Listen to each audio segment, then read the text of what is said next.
அனைவருக்கும் வணக்கம். எதிர்நீச்சல் தொடர்கிறது சீரியலில் இன்றைக்கி எபிசோடில் என்ன நடக்குதுன்னா இந்த வீடியோவில் பார்க்க போகிறோம். கொடைக்கானலில் ஆலிவ தேவசகாயத்தோட ஆட்கள் கிட்டேருந்து தப்பிக்கிறதுக்காக ஜனனியும் சக்தியும் ஒரு பாட்டு வீட்டில் தஞ்சம் அடைஞ்சாங்க.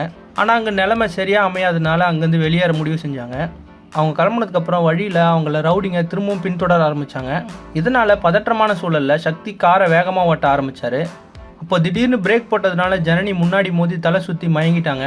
இதை பார்த்த சக்தி பதறினாலும் உடனே சமாளித்து அவரை பாதுகாப்பாக ஹாஸ்பிட்டலுக்கு கொண்டு போக முடிவு செய்கிறாரு.